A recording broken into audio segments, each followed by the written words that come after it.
CBSE ने latest जो sample paper release किया था 14 जनवरी 2022 पीयूष इट स्टार्टेड है ना. So that I have given to you people and we are discussing. So the question number 1 is it's P Q R S and the electronic structure it is given 2 6 2 8 1 2 8 7 2 8 8. Now the first is identify which element form covalent bond. Identify which element form covalent bond with carbon. अब आप बताइए which element form covalent bond with carbon. P. So it is P. It is P. Just a minute.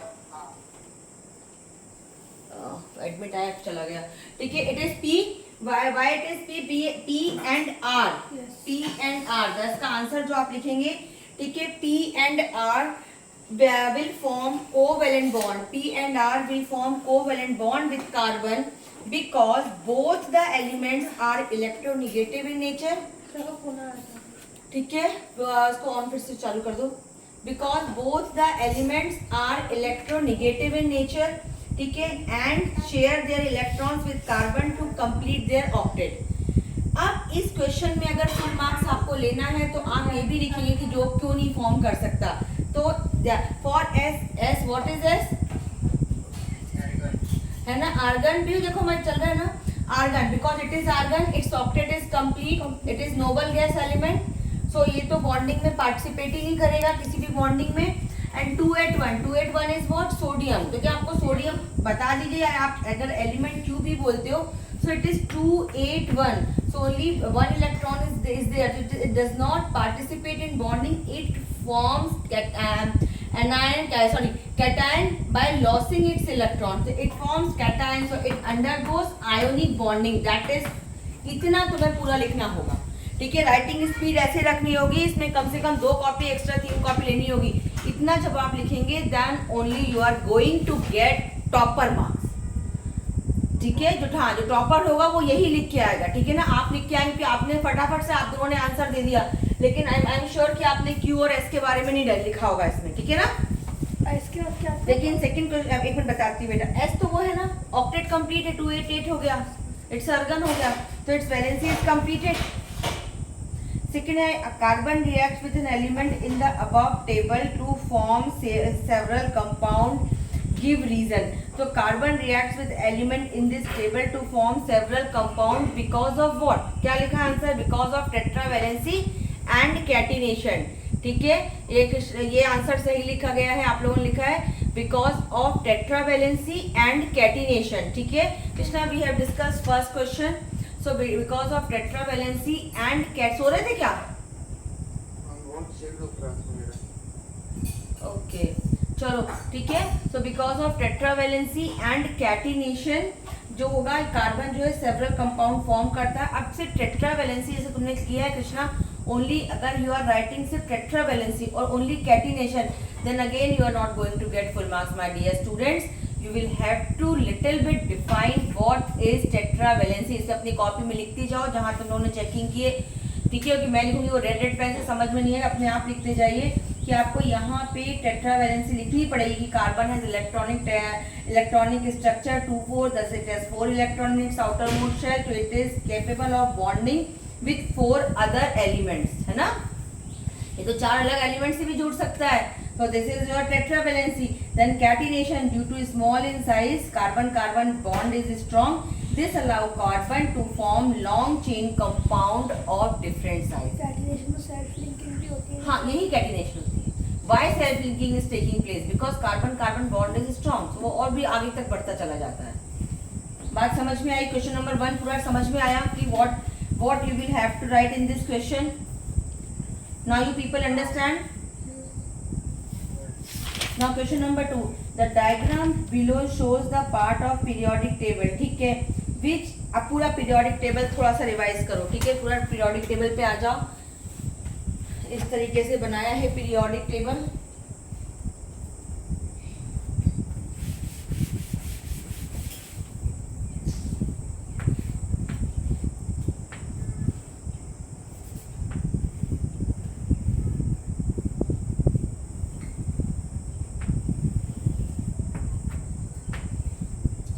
ये हो गया। Which element यहाँ पे दे दिया आपको,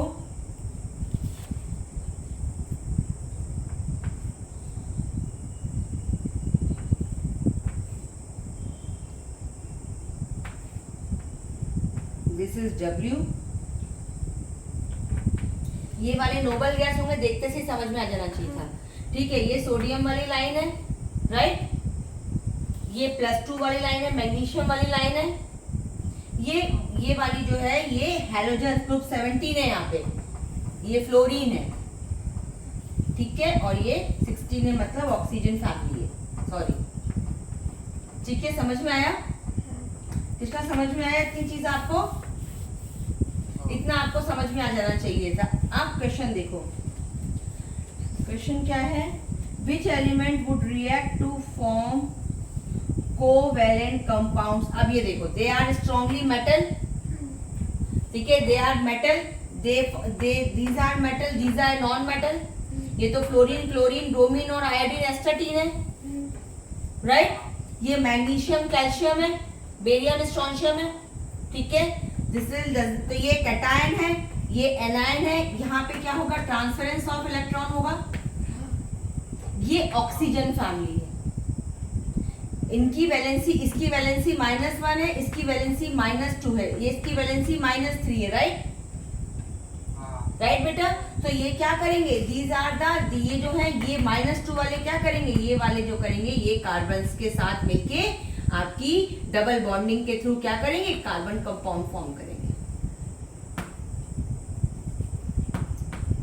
सो यहाँ पे शेयरिंग ऑफ इलेक्ट्रॉन होगा। बात आ रही है समझ में? जो क्वेश्चन था तुम्हारा, क्वेश्चन रीड करिए, which element would react to form covalent compound. ठीक है, सबसे पहले दिमाग को साफ रखो, ठीक है। और पेपर कैसा की भी लाइन में देखो, जब तुम, एक बात तुम्हें अभी से बता दो, तुम लोग हंसोगे जान के, जैसे ही पेपर देखोगे एंड आपका माइंड आपको लगेगा वॉश आउट हो गया, कुछ नहीं आ रहा, दिस हैपेंस, ठीक है। उस समय ही तुम्हें अपने आप को संभालने की जरूरत है, बस, बाकी तुम्हें सब आता है।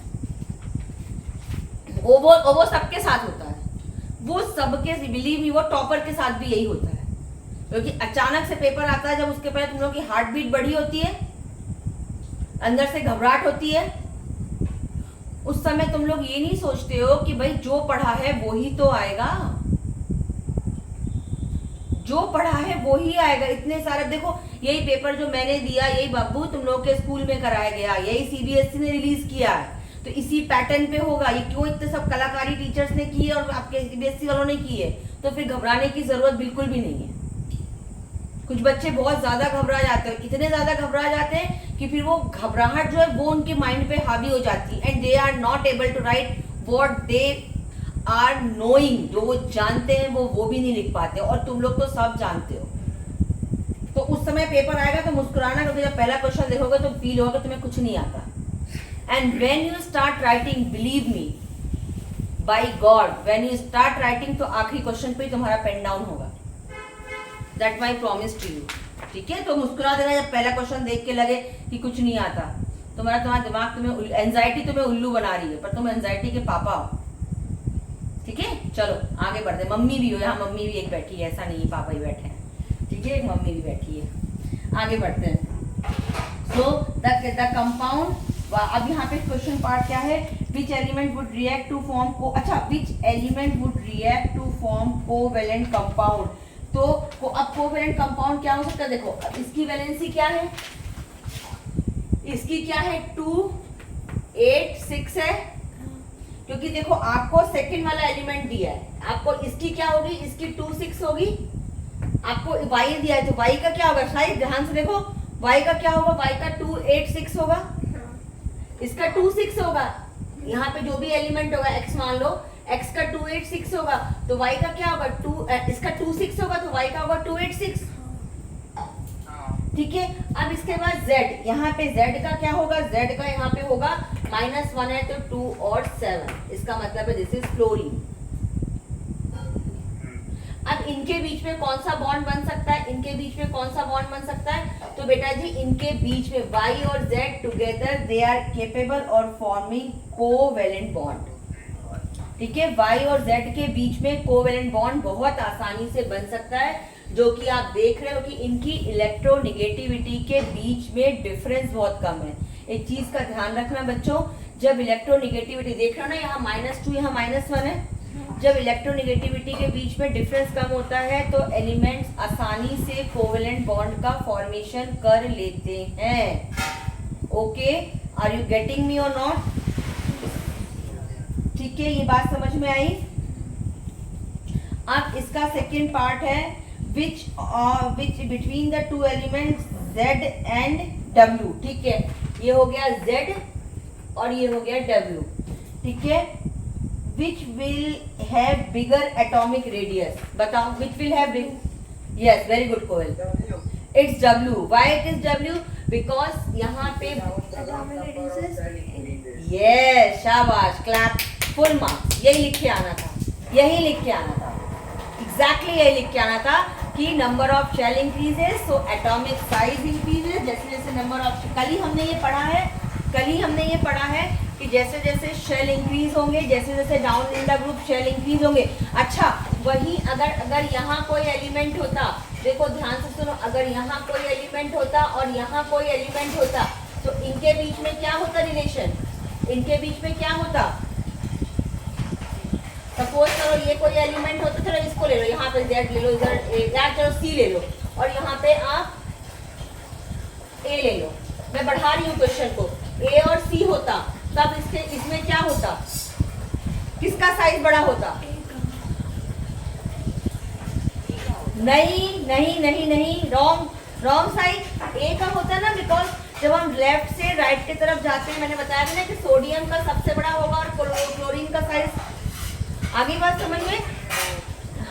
हाँ, जब हम लेफ्ट से राइट जाएंगे तो साइज सोडियम का सबसे बड़ा होगा और क्लोरीन का सबसे छोटा होगा। क्यों? क्योंकि सोडियम इलेक्ट्रोपॉजिटिव है, हाँ, तो इलेक्ट्रॉन आसानी से जा सकता है, हाँ, और इसकी इलेक्ट्रोनेगेटिविटी हाई होने की वजह से इलेक्ट्रॉन्स जो हैं वो अट्रैक्ट होंगे टुवर्ड्स द न्यूक्लियस। तो अगर मैं तुम्हें अट्रैक्शन में खींच के रखूंगी तो तुम मेरे करीब बैठोगे, ठीक है। और अगर तुम्हें जब जाना होगा, अपन जब घर से भी जाते हैं तो क्या दूर चले जाते हैं, कमरे से बाहर निकलते जाते हो, लेकिन जब हमें अट्रैक्शन होता है हम पकड़ के नहीं बैठो, कहाँ जा रहे हो। तो इट मीन्स व्हाट, यहाँ पे ये वाला किस्सा है कि यहाँ पे जो इलेक्ट्रोनेगेटिव है उससे न्यूक्लियस की दोस्ती है तो वो कहीं जाने नहीं देता, तो साइज छोटा होता है। और यहाँ पे जो कैटायंस को तो जाना है ना, जाना है तो वो उनका साइज बड़ा होता है। बात समझ में आ रही है? क्वेश्चन समझ में आया? लिख के आ जाओगे आंसर। Now third part. अब अगर जिसने दोनों क्वेश्चन का सही आंसर लिया था तो पूरे 2 मार्क्स, पहले का जिसने लिया था पूरे 2 मार्क्स। लिखने की प्रैक्टिस करो, कम से कम 3 कॉपी एक्स्ट्रा लेनी है, तब जाके टॉप कर पाओगे, 90 क्रॉस कर पाओगे।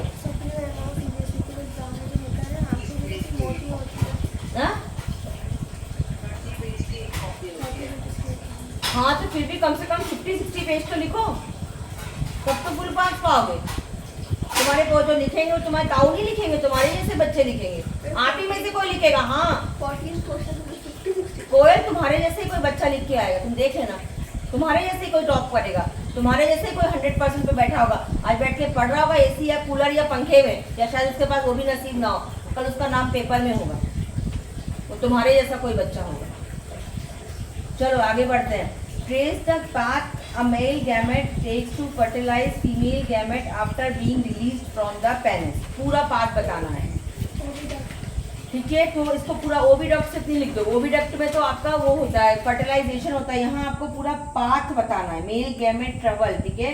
तो पेनिस से रिलीज होने के बाद पूरा आपको पैसेज बताना है, तो पैसेज में डायग्राम बनाओ, ठीक है। आपके CBSE में वाला डायग्राम है जो फ्लोट करते बताया है। NCERT दिखाओ ना, NCERT दिखाओ।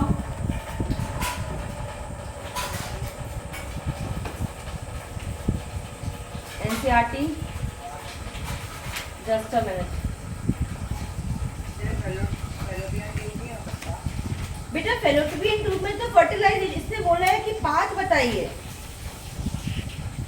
इसमें बोला है कि पाथ ट्रेस कीजिए, पेनिस से निकलने के बाद स्पर्म का पाथ क्या होता है। तो पूरा पाथ कैसे, पाथ तो सर्विक्स के थ्रू ही होगा ना, वेजाइना, हाँ वेजाइना, देन सर्विक्स के थ्रू वो फेलोपियन ट्यूब में जाएगा, देन फर्टिलाइजेशन। यहाँ डायग्राम नहीं है, okay. I will provide you one diagram, just a wait, 2 minute wait करो, मैं तुम्हें बताती हूँ, जस्ट अ मिनट। खाना खा लिया तुमने? मैंने यहाँ कपड़े रखे, इनको जमा कर सकते हो?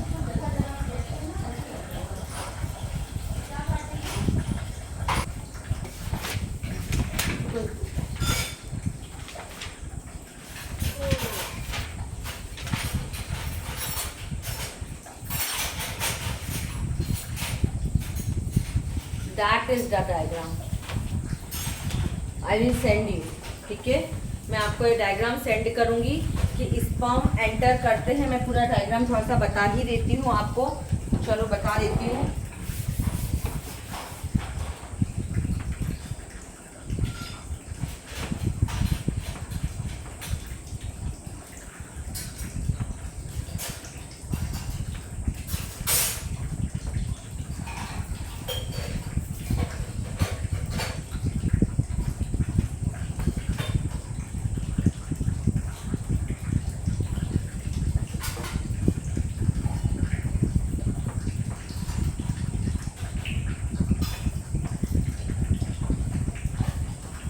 ठीक है, तो कहाँ से एंटर होती है? Sperm enters through the vagina.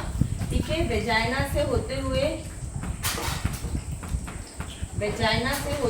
Sperm कहाँ जाता है? स्पर्म जाता है यहाँ पे, कहाँ पे? फैलोपियन ट्यूब में या ओविडक्ट में। ठीक है, कहाँ जाता है? ये रिलीज होता है ओविडक्ट या फैलोपियन ट्यूब में। ठीक है, इस तरीके से स्ट्रक्चर होता है और यहाँ पे ये पहुँच के और क्या होता है? यहाँ पे फर्टिलाइजेशन होता है। ठीक है, तो आपसे पूछा गया है पाथ। आपसे पाथ पूछा है, अगर वो ये पूछते कि where does the fertilisation is taking place, तो डियर आप लिखते हैं fertilisation is taking place inside the oviduct. लेकिन यहाँ पे पूछा गया है कि मेल का बताओ कि पाथ क्या होता है, मेल के स्पर्म का पाथ क्या होता है। So the male gamete sperm travels in the female reproductive tract after being released from the penis. The sperm are highly active and motile.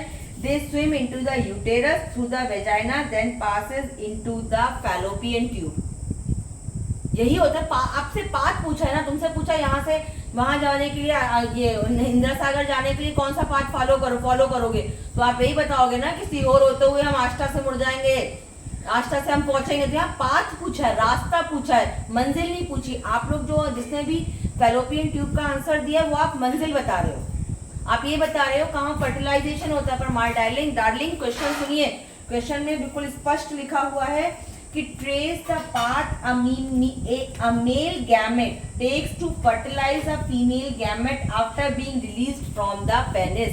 तो आपसे पाथ पूछा गया है। ठीक है, तो पाथ तो समझ में आ गया ना आपको। ठीक है, कि वेजाइना से एंटर करता हुआ, सर्विक्स से होता हुआ, वेजाइना से एंटर करता हुआ, सर्विक्स से होता हुआ, स्विम करता हुआ, it reaches to the fallopian tube where fertilisation is taking place. Okay, got your answer. Now the next है, इसके बाद का क्वेश्चन जो है सेकेंड पार्ट है जो क्वेश्चन का, वो है state the number of set of chromosome present in the zygote. The zygote is formed from the fusion of male and female gamete. It is again diploid in nature 2n. ठीक है, haploid होता है ये, तो आपका meiosis जब gamete formation होता है और दोनों गैमेट का मिलके बनाता क्या है? ये डिप्लॉइड ही बनाता है। कृष्णा समझ में आ रही है बात, है ना? डिप्लॉइड का मतलब 46, डिप्लॉइड का मतलब 23 पेयर। तो जाइगोट के पास भी तो 23 पेयर ही होते हैं। ठीक है, तो डिप्लॉइड क्रोमोसोम 2n क्रोमोसोम जो हम हैं, हम भी 2n है, हमारे पास भी 23 पेयर ऑफ है। तो मेरे बच्चे के पास भी कितने होंगे? 23 पेयर ही तो होंगे। तो उस कंडीशन को डिप्लॉइड कहते हैं, तो जो जाइगोट होता है जब गैमेट फॉर्मेशन हो रहा होता है तब वो हैप्लॉइड होता है। इसके बाद जब आपका जाइगोट बन जाता है तो उस समय जो है ये क्रोमोसोम्स आपस में इंटरमिक्स होते हैं, लेकिन जो फाइनल रिजल्ट आता है वो डिप्लॉइड का ही आता है। It is 2n number of chromosomes ही। बात समझ में आ रही है? यहाँ तक कोई दिक्कत? पक्का नहीं है? आगे बढ़े। लगा गोभी कर देना, गोभी है ना, 2 सब्जियां कोई भी कर देना। ठीक है, चलो, या गंवार फली कर देना।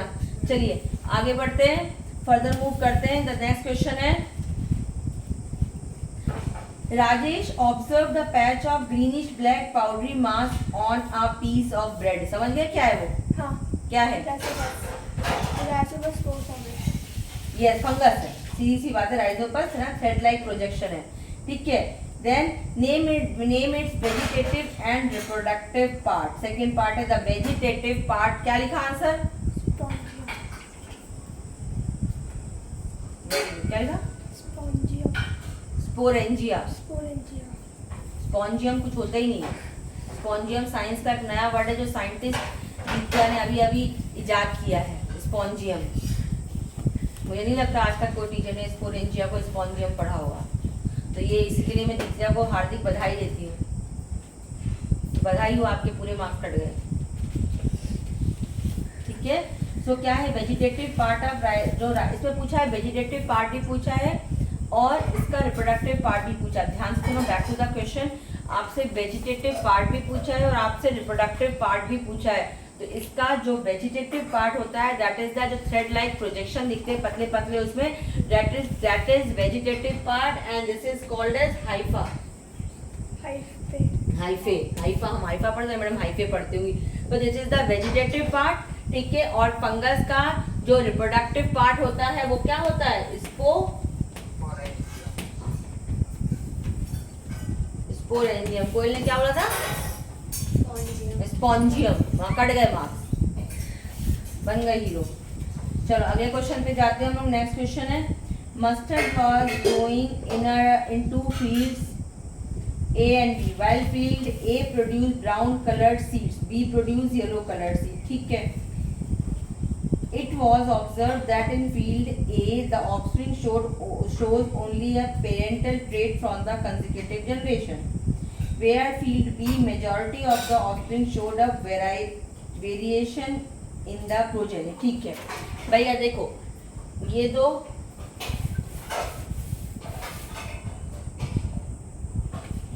दो मस्टर्ड की सीड है, ठीक है।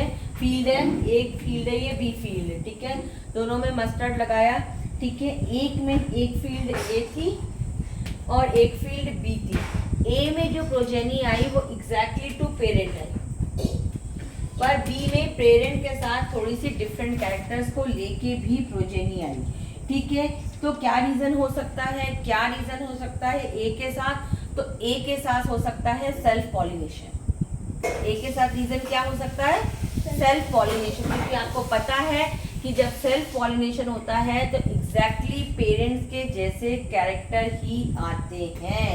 तुम जब भी सेल्फ पॉलिनेशन होगा तो जैसे पेरेंट के कैरेक्टर हैं, ठीक है, जो पेरेंट प्लांट है उसी के एज इट इज कैरेक्टर आते हैं। तो इन फील्ड ए में क्या रीजन होगा कि सेल्फ पॉलिनेशन, ठीक है, बात समझ में आ रही है। और इन फील्ड बी में क्या होगा, इन फील्ड बी में क्या रीजन होगा, फील्ड बी में because of recombination of genes, यहाँ पे लिखोगे कि अलग अलग ट्रेट क्यों मिले, अलग अलग कैरेक्टर्स की क्या की आपको मस्टर्ड क्यों मिला, तो अलग अलग कैरेक्टर्स का इसलिए मिला बिकॉज रिकॉम्बिनेशन ऑफ जीन्स यहाँ पे हुआ। क्या हुआ, रिकॉम्बिनेशन ऑफ जीन्स। और रिकॉम्बिनेशन ऑफ जीन्स कब होता है, जब हो cross pollination. Recombination of genes कब होता है, समझ में आ रहा है तुम लोगों को, टफ तो नहीं लग रहा है, नहीं लग रहा, सब समझ में आया, सारी चीज पुरानी पड़ी हुई है। तो जब आपका क्रॉस पॉलिनेशन होता है,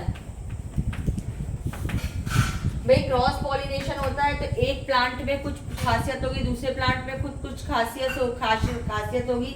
तो आपके जो दोनों पेरेंट के कैरेक्टर्स को लेके जो हाइब्रिड प्रोड्यूस होगा, ठीक है, तो वो किससे होता है, it is from the cross pollination.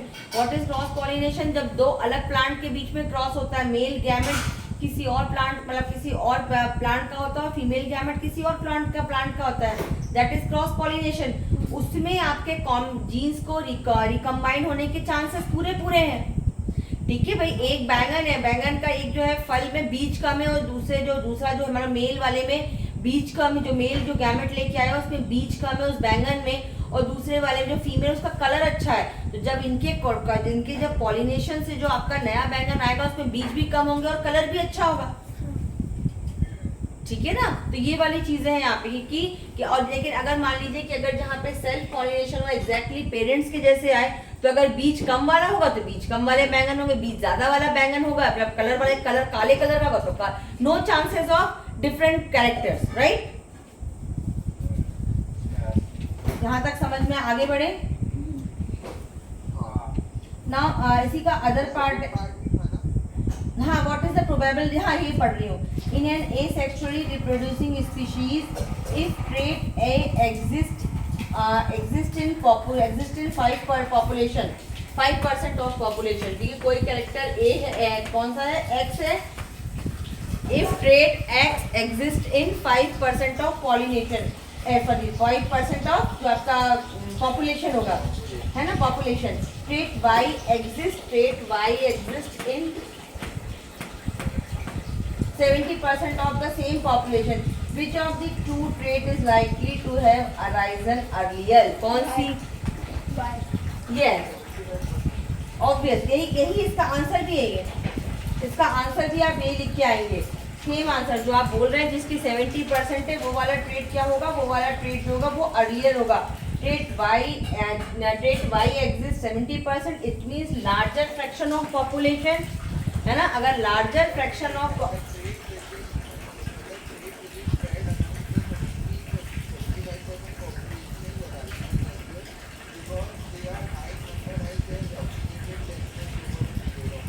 हाँ बिल्कुल सही बात है, लेकिन उसी से ट्रेट बी भी आ गया, उसी से एक कैरेक्टर भी आ गया। अब ये कैरेक्टर जो ये 5% है, तो ये 5% यहाँ पे क्यों आया? Because of sudden changes, mutation.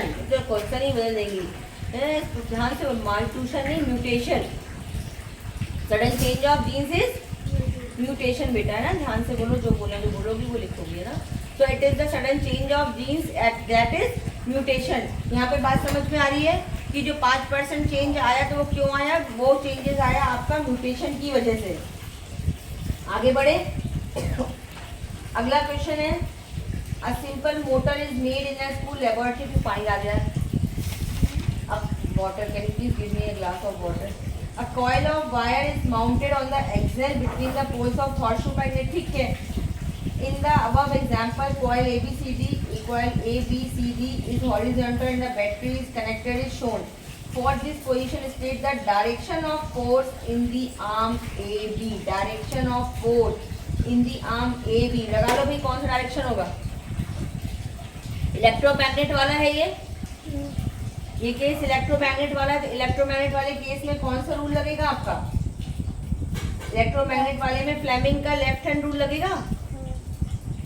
Electromagnet वाले में फ्लेमिंग्स का लेफ्ट हैंड रूल लगेगा। क्या था फ्लेमिंग्स का लेफ्ट हैंड रूल? क्या था फ्लेमिंग्स का लेफ्ट हैंड रूल? अगले बोला जो अपने हाथों को ठीक करना है कि हमारे हाथ में स्ट्रेट कंडक्टर है, जो हमें सारी फिंगर्स को परपेंडिकुलरली लगाना है, थंब हमें मोशन ऑफ द कंडक्टर बताएगा, फोर फिंगर हमें मैग्नेटिक फील्ड बताएगी और मिडिल फिंगर हमें करंट बताएगी। यस, तो इस समय बताओ डायरेक्शन ऑफ फोर्स क्या होगा? इसका क्वेश्चन आएगा, कोई ध्यान रखो, इसको हम फिर से रिवाइज करवा देंगे तुम लोगों को। सिर्फ अब एक काम करूंगी, नेक्स्ट जो चैप्टर रिवाइज जब दोबारा मैं आपकी क्लास लूंगी ना, तो मैग्नेटिक में सिर्फ 3 रूल रिवाइज कराऊंगी, मेरे ख्याल से बाकी आपको सब आता है ना। इसमें सिर्फ आपको रूल्स ही मैं रिवाइज कराऊंगी, क्योंकि यहाँ पे आप लोग कंफ्यूज हो रहे हो।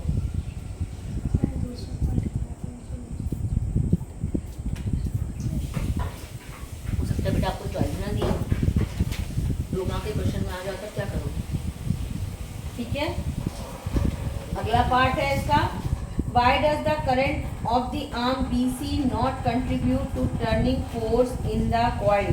Why does the current in the arm BC as the current in arm BC in the direction of magnetic field? ठीक है, मैग्नेटिक फील्ड कौन सा बता रहा है? Direction of magnetic field BC बता रहा है ना। तो यहाँ तो मैग्नेटिक फील्ड रन कर रही है, तो यहाँ करंट कैसे रन करेगा? ठीक है, करंट का डायरेक्शन तो एक ही तरफ रन करेगा ना। जहाँ पे भी आपका रूल रहेगा, तो इधर से मैं इस तरह से बता रही हूँ, तो इस तरफ करंट रन करा जो अपन ने AB बताया, तो फिर ये BC में कैसे रन करेगा? तो according to the Fleming's rule BC पे तो मैग्नेटिक फील्ड है, BC पे क्योंकि मैग्नेटिक फील्ड है, इसलिए that is so why current does not run at this BC point. Okay, पूरा क्वेश्चन ही वही पूछ लिया गया है। अगला क्वेश्चन इसका और वाला पार्ट है। कृष्णा तुमने कौन सा पार्ट किया था? ठीक है, अगला देखिए, a circuit contains a battery, a variable resistor and a solenoid. ठीक है, the figure below shows the magnetic field pattern produced by the current in the solenoid. State how the magnetic field pattern indicates the region where the magnetic field is stronger. बता दो फटाफट से. Near at the magnet, the field Then will the be lines stronger. are closer then magnetic fields are stronger. नहीं तो यहाँ पे हाँ जहाँ पे लाइन्स आर क्लोजर, पर यहाँ पे आपको क्लोजनेस ऑफ लाइन्स बिल्कुल सही है कि जहाँ पे लाइन्स क्लोजनेस होगी, सबसे ज्यादा क्लोजनेस कहाँ होती है? इनसाइड द मैग्नेट, है ना. पूरा आंसर आपको उस डायग्राम में बताना है कि भाई यहाँ पे कहाँ मैग्नेटिक फील्ड होगी, इस डायग्राम में कहाँ मैग्नेटिक फील्ड ज्यादा होगी, इनसाइड द मैग्नेट, वो आपको बताना चाहिए. ठीक है, तो ये आपको यहाँ पे बताना चाहिए इनसाइड द मैग्नेट. अब क्वेश्चन क्या है, इसका सेकंड पार्ट है. इसका सेकंड पार्ट है what happens to the magnetic field when the current in the circuit reverse. Magnetic field भी रिवर्स हो जाएगी, है ना. ये पढ़ा है ना अपन ने कि जैसे जैसे करंट हम रिवर्स करेंगे वैसे वैसे मैग्नेटिक फील्ड भी रिवर्स हो जाएगी. कृष्णा समझ में आया बेटा? कृष्णा समझ में आया? हाँ बैठो. अगला क्वेश्चन मुंह नहीं देख पाई तुम्हारे में, ऐसे ऐसे करना पड़ता है. मुझे सुंदर लगते हैं मुंह दिखे हमेशा. DDT is a non-biodegradable pesticide which will enter the food chain from the first trophic level. First trophic level भी दिया हुआ है. Plankton from the plankton. These are taken up by the small fishes and large fishes. In this manner, these toxic chemicals enter the food chain. The concentration keeps on increasing at each trophic level. This phenomena is called as biological magnification. ठीक है, अच्छा biological magnification. हाँ तो वही लिखना पड़ेगा इसमें आपको कि DDT was sprayed in the lake to regulate breeding of the mosquito. How would it affect the trophic level in the following food chain also associated with the lake? तो इसमें आपको वही लिखना है biomagnification. पढ़ा था ना साई? आपने क्या लिखा था इसमें? मैंने नीचे वाला किया है. नहीं, लेकिन अगर मान लो चॉइस नहीं मिली, सपोज करो, तो इस तरह के क्वेश्चन को एक बार रीड करो. मैं पढ़ रही हूँ. DDT was sprayed in a lake to regulate breeding of mosquito. How would it affect the trophic levels in the following food chain associated with the lake? Justify your answer. तो अब आपको मालूम है कि सबसे छोटा आपको एक्वाटिक इन्वायरमेंट मतलब दूसरे छोटे छोटे फाइटोप्लैंक्टन्स होते हैं. Then plankton, then small fish, large fish और हॉक. ठीक है, अब फिशेस से कहाँ एंटर कर रहा है? ये आगे की फूड चेन में एंटर कर रहा है. तो यहाँ पे है कि बताइए कि ये DDT जो है उससे क्या इफेक्ट पड़ेगा. वो क्या होगा, वो पूरी मेन फूड चेन में एंटर कर गया ना. इसको उसने खाया तो उसकी बॉडी में आ गया. ठीक है, और इसी प्रोसेस को हम क्या कहते हैं? इसी प्रोसेस को हम कहते हैं बायोमैग्निफिकेशन.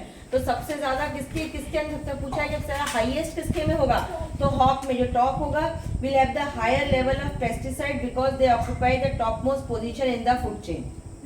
ठीक है, सेकेंड पार्ट है इसका. In the following food chain vertical arrows indicates the energy loss to the environment and the horizontal arrows indicates which one of the three vertical arrows and which one of the two horizontal arrows will represent more energy transfer. Give your answer. ये वही 10% rule लगा दोगे, यही किया था आप लोगों ने. 10% रूल लगा, 10% लॉ ऑफ एनर्जी ट्रांसफर लगा दोगे. ठीक है, तो 10% of energy, only 10% of energy available at the first topic level, जो नेक्स्ट टॉपिक लेवल पे जाएगी.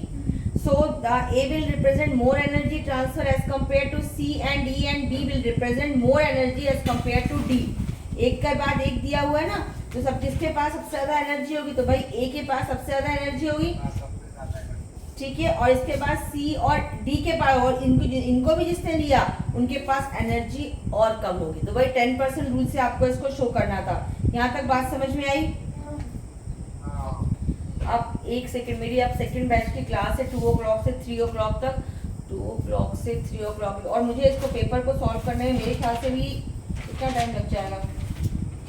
अभी सिर्फ आधा घंटा, क्योंकि 4-5 ही क्वेश्चन बचे.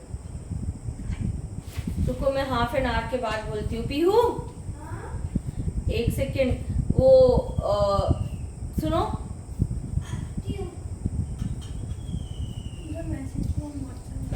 रुको ठीक है रुको एक सेकंड बेटा. ना उसको बोल देती हूँ ना.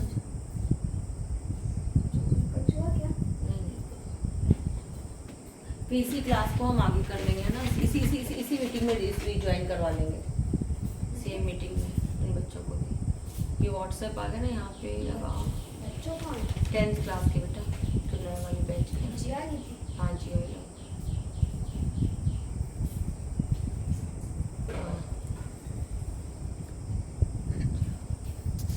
Now choose an element from period 3 of modern periodic table that matches the description below in each instance. It has similar structure that is of diamond. Silicon. क्या लिखा सही आपने answer? Silicon is the correct answer. ये मेरा गलत है, मतलब ये मेरे को आया ही नहीं, actually silicon and the carbon both is tetravalent in nature है ना, दो both are tetravalent in nature. लिख लो, कोई नहीं लिखा हो तो। both are tetravalent in nature and both silicon and carbon have tetravalency and the forming covalent bond. So both the silicon and diamond have tetrahedral structure. Silicon का भी tetrahedral structure होता है और डायमंड का भी टेट्राहेड्रल स्ट्रक्चर होता है, ठीक है। Now the second part is it has same valency as lithium, तो सोडियम, ठीक है, सेकंड पार्ट में सोडियम आएगा, गुड। थर्ड पार्ट है it has a variable valency and is member of oxygen family. It is sulphur, क्योंकि पता है ना सल्फर SO2 भी फॉर्म करता है और SO3 भी फॉर्म करता है, ठीक है। तो सल्फर जो होता है the third number of the oxygen family, electronic configuration 286, the element is sulphur, it shows variable valency. इसकी दो वैलेंसी होती है, एक 4 होती है और एक 6 होती है। It shows variable valency because of expanded, और जो आपका एक्सपेंडेड उसका जो वो होता है ऑक्टेट होता है, डी से जो वैकेंट डी ऑर्बिटल आ जाता है, SPDF यहाँ पे चल रहा है। खैर यहाँ तक तो ये तो हायर लेवल का पूछ लिया आप लोगों से, 11th का पूछ लिया। इवन तो बस इतना याद रखो कि सल्फर जो होता है वो भी वेरिएबल वैलेंसी शो करता है, और सल्फर के होने की वजह से जो है, तो आपका क्वेश्चन क्या था कि विच शोज वेरिएबल वैलेंसी, तो only sulphur in the group 16 shows variable valency. Iron भी वेरिएबल वैलेंसी शोज करता है, फेरस और फेरिक +2+3 याद रखना, ठीक है। आयरन भी वेरिएबल वैलेंसी शो करता है। इसके बाद है how many isomers are possible for the compound molecular formula C4H8, ठीक है। C4H8 का मतलब क्या हो गया? C4H8 का मतलब क्या हो गया? ब्यूटीन हो गया, ठीक है, ब्यूट टू इन हो गया। तो इसको आपको आइसोमर्स बनाने थे, ठीक है ना। C4H8 पता चल गया CnH2n है, ठीक है। क्या है क्वेश्चन? CnH2n है, क्योंकि आपको दिया है C4H8। अब C4H8 में आप कहीं भी डबल बॉन्ड लगा सकते हो। मान लो आपने यहाँ लगा दिया, सपोज करो वहां यहाँ लगा दिया, चलो बीच में लगा दिया, तो यहाँ पे तो आ जाएगा CH3, और मैं अलग अलग नहीं बना रही हूँ, यहाँ पे भी आ जाएगा CH3, ठीक है बेटा। यहाँ पे आ गया CH3, चलो ऐसे बना ही देती हूँ, समझ में आ जाएगा। CH3, this will become CH3। यहाँ पे क्या हो जाएगा? CH, यहाँ पे क्या हो जाएगा? 1 2 3 1 2 3 4 1 2 3 4, हाँ डन। CH, तो एक इसका आइसोमर ये हो गया। अब आप क्या कर सकते थे? पोजीशन को चेंज कर सकते हो डबल बॉन्ड की, इसको सिंगल रहने दो, इसको डबल कर लो, तो एक H यहाँ से खत्म हो जाएगा, ठीक है। तो ये वाला हो जाए, एक H आप यहाँ से भी खत्म, सिमिलरली आप इसको हटा के आप इधर भी कर सकते थे। तो ये इस तरीके से आपको स्ट्रक्चर बनाना। मैंने आपको बताया था कि जब भी ऐसा आइसोमर्स पूछे तो सबसे पहले उसका सिंगल चेन स्ट्रक्चर बना दो। सिंगल चेन स्ट्रक्चर बनाने के बाद फिर आप खुद से एज्यूम करो कि अब सेकंड और थर्ड स्ट्रक्चर इसके कैसे बन सकते हैं। कृष्णा, बात समझ में आ रही बेटा?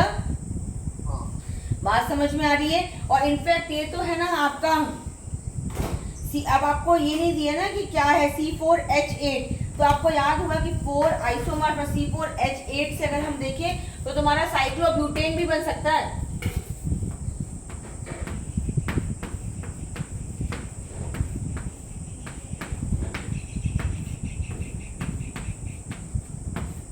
साइक्लोब्यूटेन भी बन सकता है C4H8 से। 1 2 3 4 की यहाँ पे कार्बन दोनों तरफ से कनेक्टेड है ना, कार्बन कार्बन नोज से कनेक्टेड है, और जो लास्ट वाले में भी CH2 रहेगा, ये वाला भी जो है तो इससे कनेक्टेड है। सिर्फ पता है किससे चलता है कि साइक्लो बनेगा इसमें। फॉर्मूले से आपको वो तो सिंगल स्ट्रक्चर से पता चलेगा ना।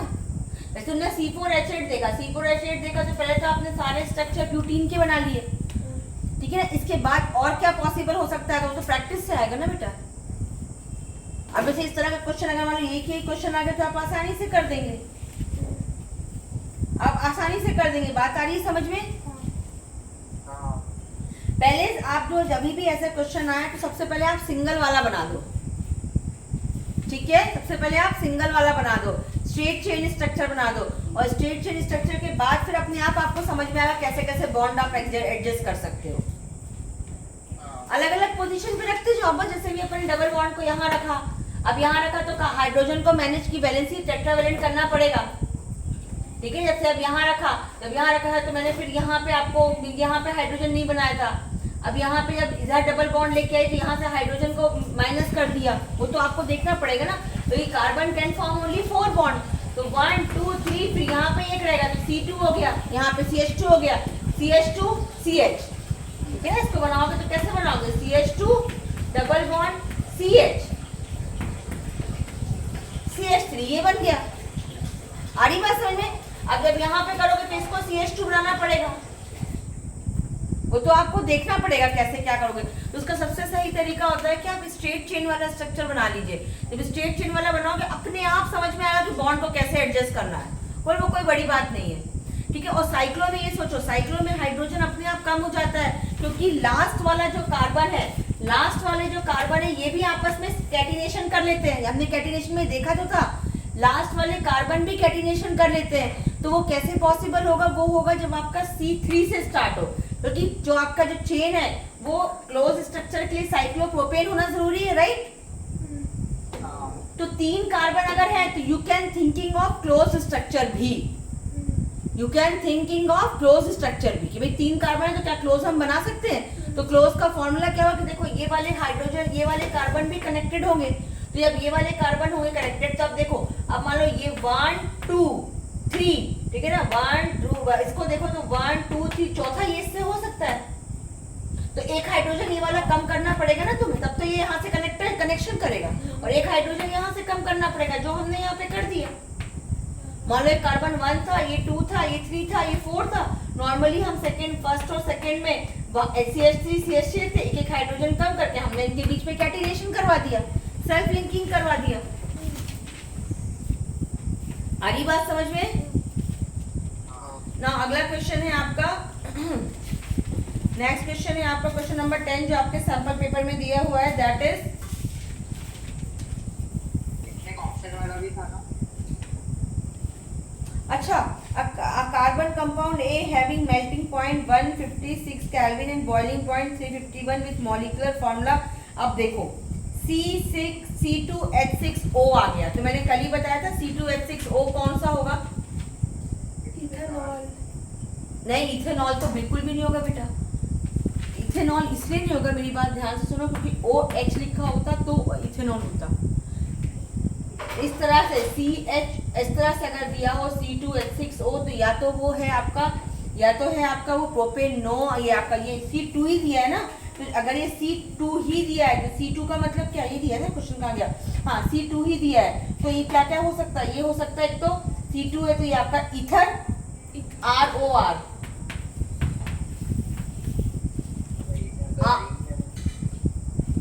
सैंपल पेपर में डाल दिया कल, मैं इसीलिए कही थी ईथर और नाइट्रो भी सुन लो, क्योंकि CBSE में था, सैंपल पेपर में डाल दिया था ROR, C double bond O और R है तो वो हो गया कीटोन, तो ये ईथर था आपका। और दूसरा कहा, ये भी हो सकता है, कोई OH भी हो सकता है, OH भी हो सकता है आपका, अल्कोहल भी हो सकता है, करके देखो। C2 है ना, C2 लिख लो, C2 जितने क्वेश्चंस करोगी उतने आपको वैरायटी मिलेगी। C2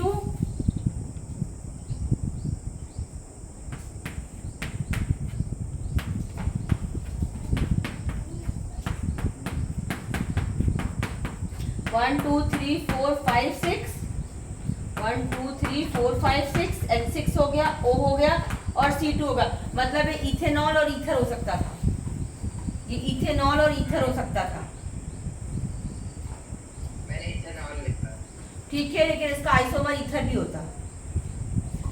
ठीक है, ईथर आपको बताया था ना ROR होता है, जब स्टार्टिंग की क्लास में बताया था। सही, परेशान नहीं होना। जब मेरी क्लास की थी उस समय मैंने आपको सारे फंक्शनल ग्रुप बताए थे। कल नहीं बताया था कि नाइट्रो ग्रुप होता है, अमीन होता है, ये सारा आपको बताया था। इवन तो तब आप लोग चिल्ला रहे थे कि हमारे सिलेबस में नहीं है, इवन तो मैंने आपको बताया था, कई बार पूछ लेते हैं। नाउ क्वेश्चन नंबर 10 है,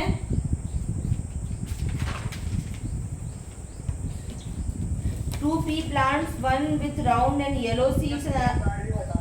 अबे टू इसका second part give the molecular formula of any homologous of A। तो A अगर आप अल्कोहल बता रहे हो तो इसके दो होमोलॉगस बता दो। इथेनॉल है ये, तो इथेनॉल के बाद प्रोपेनॉल और ब्यूटेनॉल आएगा। C3H8 हाँ, CH2 का डिफरेंस और O लगाते जाओ, हाँ है ना। और उसका फॉर्मूला के साथ होमोलॉगस सीरीज पूछे तो पूरा ही बता दो, नेम के साथ बता दो कि अगर ये इथेनॉल है तो अगला होगा आपका प्रोपेनॉल, और प्रोपेनॉल के बाद होगा आपका ब्यूटेनॉल। सब बता दो एक साथ, हाँ ठीक है ना कृष्णा। हाँ आगे बढ़े।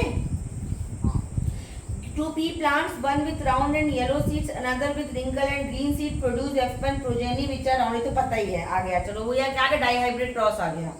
ठीक है, when F1 plants are self pollinated, which a recombination of characters experience in F2 progeny, ये भी पता है आपको। How many seeds with these new recombination characters will produce when 160 seeds are produced in F2 generation? When 160 seeds are produced in F2 generation। अब देखो ये question किया था तुम लोगों ने। हाँ, एक मिनट ना जी, ये तो इसमें दो आपको चॉइस है ना कि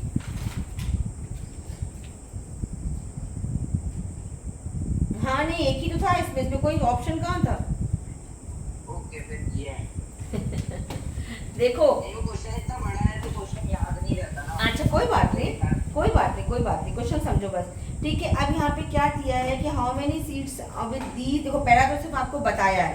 क्वेश्चन दिया how many seeds with these new recombination of character will be produced when total 160 seeds are produced in F2। Total number of seeds कितनी दे दी है, 160 दे दी है। ठीक है, टोटल कितनी प्रोड्यूस हुई, 160। और डाइहाइब्रिड का रेशियो क्या होता है, 9। इसका रेशियो निकाल दो। 9/60 मल्टीप्लाई। हाँ, इसका क्योंकि टोटल आपके 16 कैरेक्टर्स आएंगे, इसका रेशियो निकाल दो तो राउंड एंड ग्रीन हो जाएगा आपका 30, राउंड एंड ग्रीन हो जाएगा 30, रिंकल्ड एंड येलो हो जाएगा 30। करके देखना है तो फिर पूरा बताऊंगी। रिंकल्ड एंड येलो हो जाएगा 30, रिंकल्ड और ग्रीन हो जाएगा आपका 10, and new combination are produce because of independent heritance of seed shape and seed colour trait. हो गया, नहीं आया समझ में? आ गया।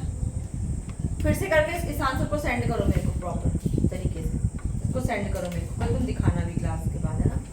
अगला क्वेश्चन है, इट वुड कॉस्ट, अच्छा it would cost a man 350 to buy 1 kilowatt of electrical energy from the main electricity board। ठीक है, this generator has maximum power of 2 kilowatt। The generator produces energy at maximum power of for 3 hours। Calculate how much it would cost to buy same amount of energy from the main electrical board। Power पूछ लिया है, समझ में आ रहा है, power पूछ लिया और कॉस्ट पूछ लिया है। ठीक है, क्वेश्चन है गिवन है आपको कि पावर जो है वो कितना दिया है, 2 किलोवाट है, टाइम है 3 आवर्स। ठीक है, चलो करके देखते हैं।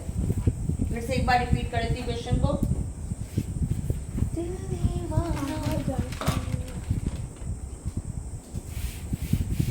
और कर लो मज्जे राम।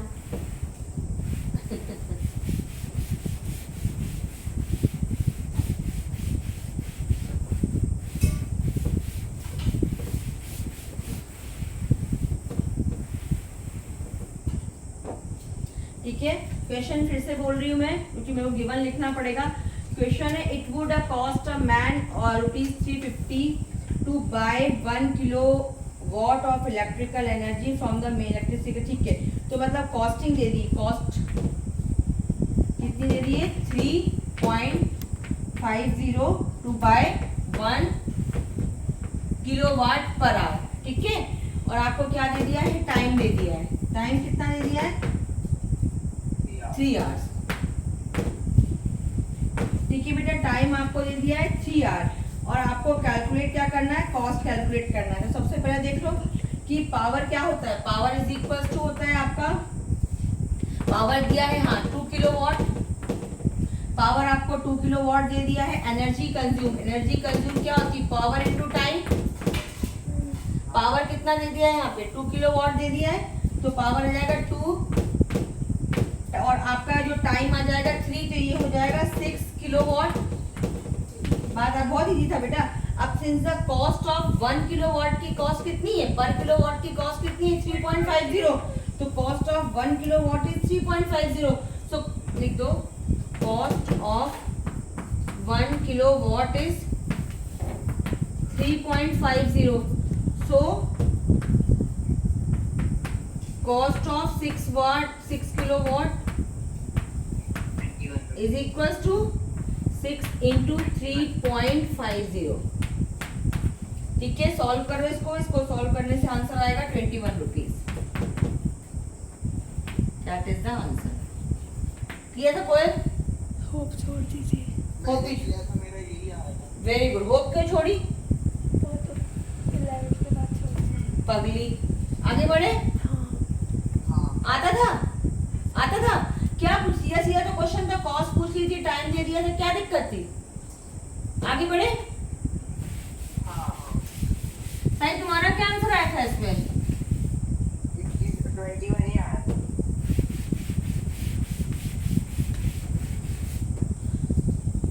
अगला क्वेश्चन क्या है तुम्हारा, अगला क्वेश्चन में क्या आंसर आया था ये बताओ,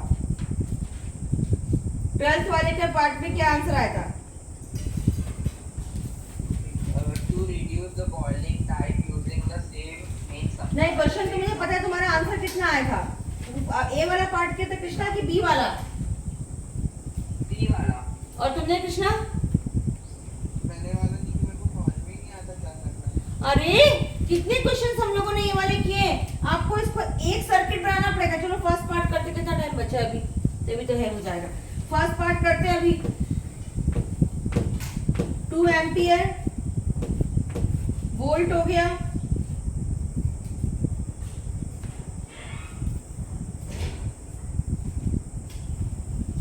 इसमें तुम लोगों को एक बात याद है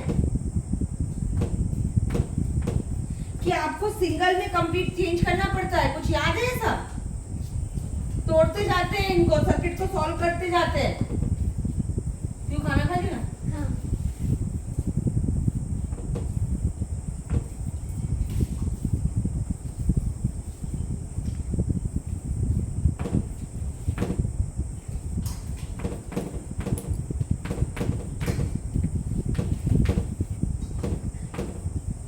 ये सर्किट था आपका।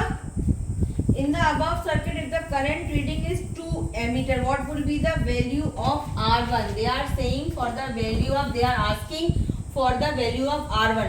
सबसे पहले इस तरह के क्वेश्चन को क्या करते हैं, हम सॉल्व करते जाते हैं कि कौन सा सीरीज में और कौन सा आपका पैरेलल में, कि साई कहाँ चला गया, इसमें हम लोग क्या करते जाते हैं, इसमें हम लोग क्वेश्चंस को सॉल्व करते जाते हैं। जैसे क्वेश्चन था आपका ये था, तो सबसे पहले आप क्या करोगे, as the resistance 5, 10 and R1, 5 कहाँ है,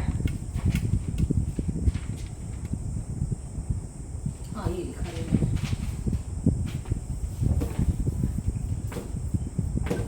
हाँ तो एज द रेजिस्टेंस 5 ओम, कोई इसको करने की कोशिश करो, 5 ohm, 10 ohm and R1, they are in parallel, yes they are in parallel, so can you find them as a parallel? Since they are in parallel, तो यहाँ पे for resistance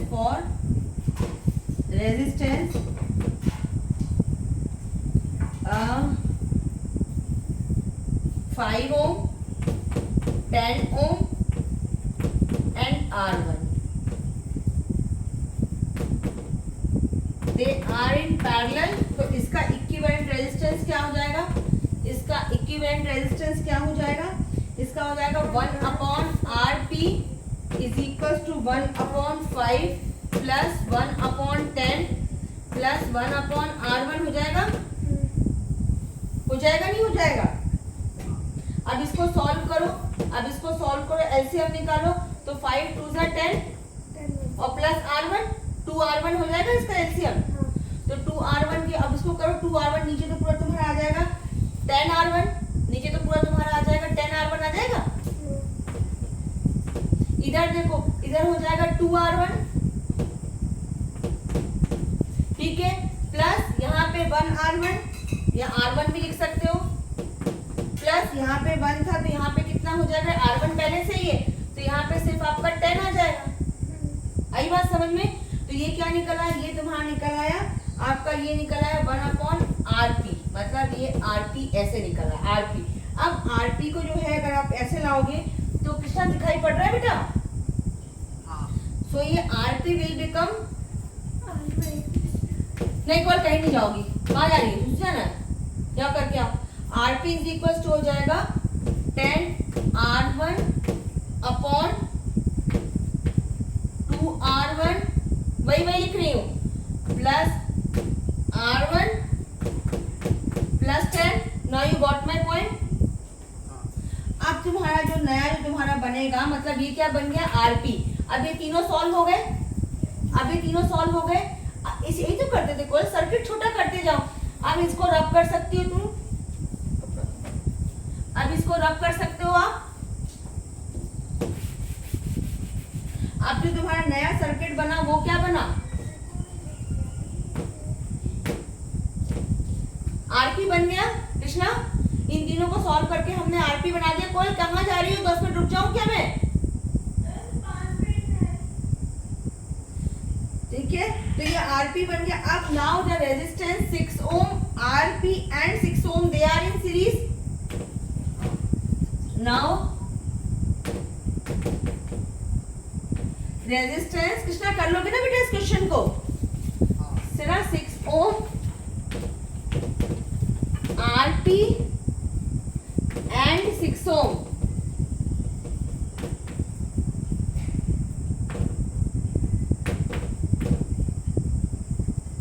they are in series, ठीक है, they are in series। बात समझ में आ रही? अब इनको करो, इसका निकालो, तो R equivalent is equals to 6 ohm plus 6 ohm plus RP। बात आ रही है समझ में? बात आ रही है। अब आपको पता है कि 6 और 6 क्या हो जाएगा, is equals to 12 ohm plus RP की वैल्यू लिख दो, plus 10 upon 2R1 plus R1 plus 10 plus 10। समझ में आ रहा है साई? ये अपन ने कहाँ चले गए थे बीच में? पता नहीं, मेरा नेट चला गया और उसमें नेट नहीं गया, मेरा नेट चल रहा था, उसमें लिखा गया couldn't connect to the video call और बार-बार यही दिखा रहा था। मैंने हॉटस्पॉट से किया तो चालू हो गया। हाँ, तो ये देखिए हमने सबसे पहले क्या किया था, फिर से सुन लो। कोयल तुम भी आ जाओ बेटा, दिस इज द लास्ट क्वेश्चन। इसके बाद हम फिर से रिज्यूम करेंगे 3 o'clock पे। कोयल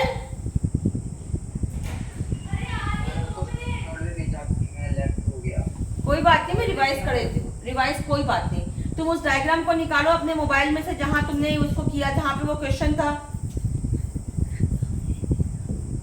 कुछ नहीं, क्या बात है? देखो सीरियस मोड पे पढ़ो, कोई फिर तुम जानती फिर क्या कर होता है, क्या दिक्कत है? वॉशरूम गई थी। तो होगी वॉशरूम, हो भाई इसको ऑफ है। हाँ होगी, टॉयलेट हो गया तुम्हारा वॉशरूम वगैरह सब। जब वहाँ बाथरूम जाना है फिर से हाथी छोड़ के आया, तुम बोल के तो जाओ, तुम खड़ी हो गई ऐसे। मैं बोली थी जा रही वॉशरूम। एक क्वेश्चन के लिए रुक नहीं सकती तुम? इसको तुम्हें आता था वाला क्वेश्चन कर लोगी? मैं कब से रोका हुआ था। तो 2 मिनट रुक के बोल, अभी हो क्या? नहीं करवा। देखो बच्चों, मैं इसका पहला वाला पार्ट, पहला क्वेश्चन करवा रही हूँ, पैटर्न वही है। सेकंड क्वेश्चन तुम लोग खुद करोगे, नहीं तो फिर कोई मतलब नहीं। ये पूरा 12 मार्क्स का question, I don't want to leave this type of questions. Is that clear to all of you?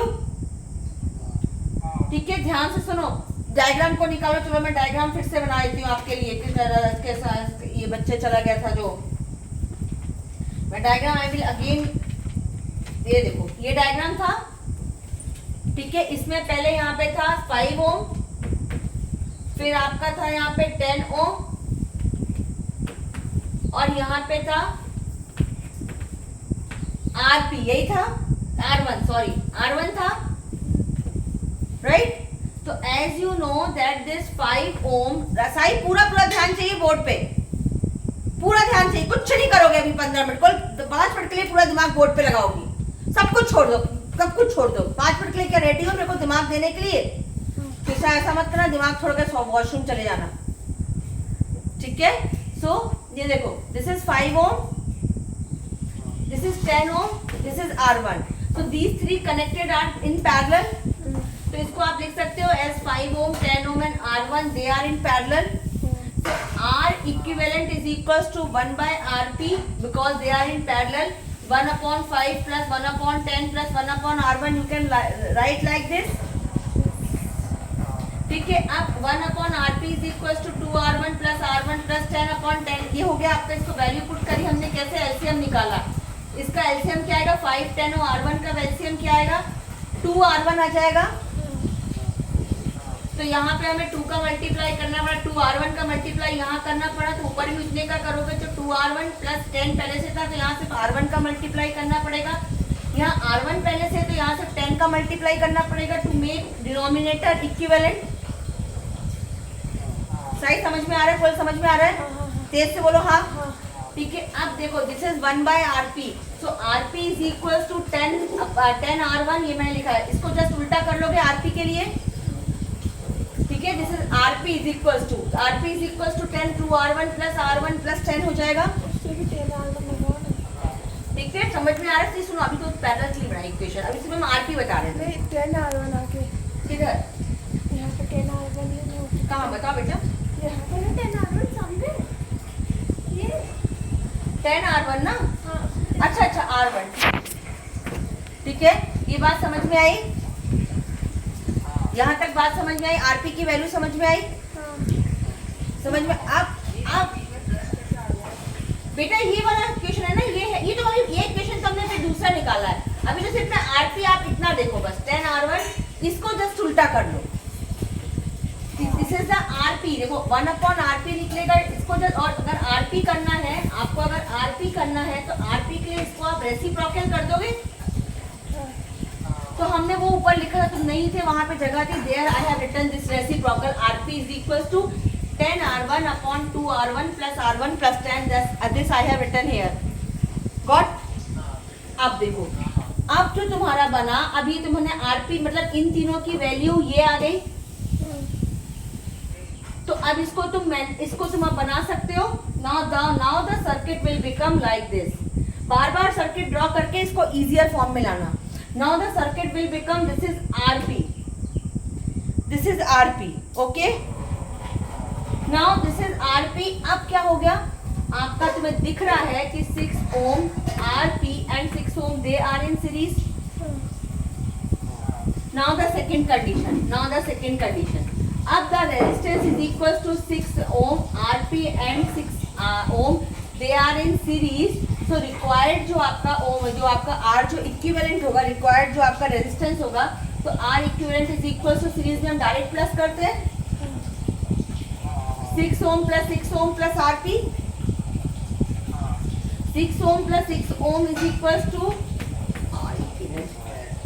12 ohm plus RP की पूरी वैल्यू जो यहाँ पे थी वो हमने यहाँ लिख दी। आगे यहाँ तक कोई दिक्कत? ठीक है। अब बस अब सिंपल इसको सॉल्व कर दो, अब कुछ नहीं करना, अब सिंपल इसको सॉल्व करना है। आप ट्राई करोगे कि और इसको बता के नेक्स्ट क्वेश्चन आप लोग बिल्कुल से ही खुद करेंगे, नेक्स्ट क्वेश्चन में बिल्कुल नहीं बताऊंगी, ठीक है। अब इसका एलसीएम निकालो, कैसे निकालोगे एलसीएम? मतलब यहाँ पे 1 है और यहाँ पे इतना है, तो ये पूरा उधर जाके मल्टीप्लाई हो जाएगा, 2R1 प्लस R1, पहले तो नीचे से सॉल्व करो, 2R1 plus R1 is equal to 3R1 plus 10, इसको पूरा 12 से मल्टीप्लाई कर दो, 12 ओम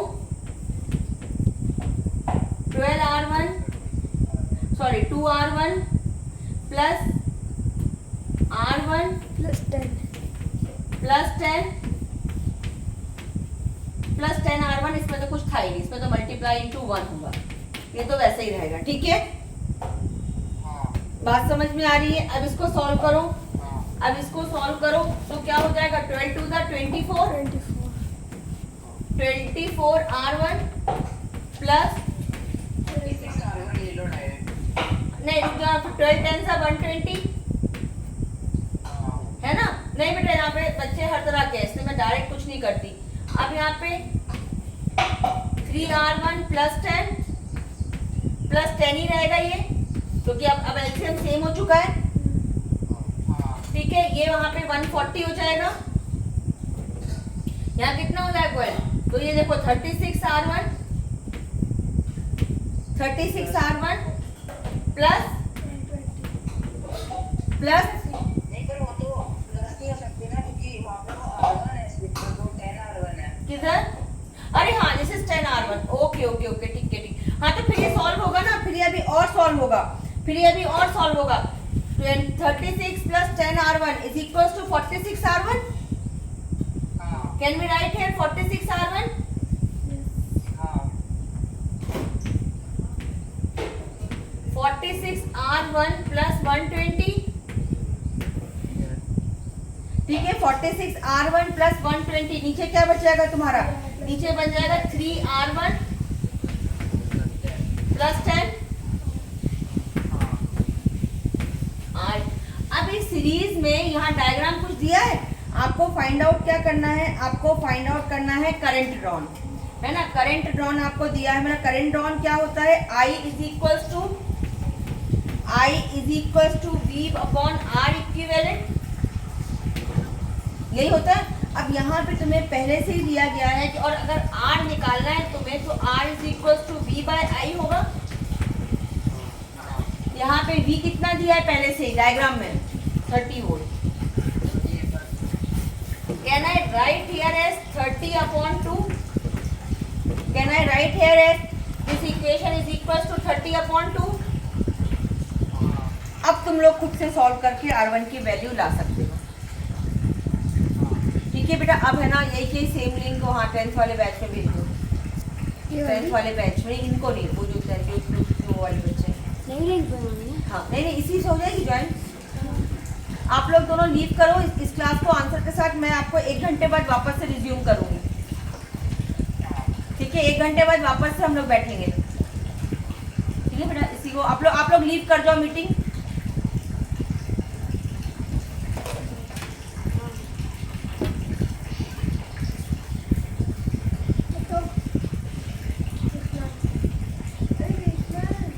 देखो ना,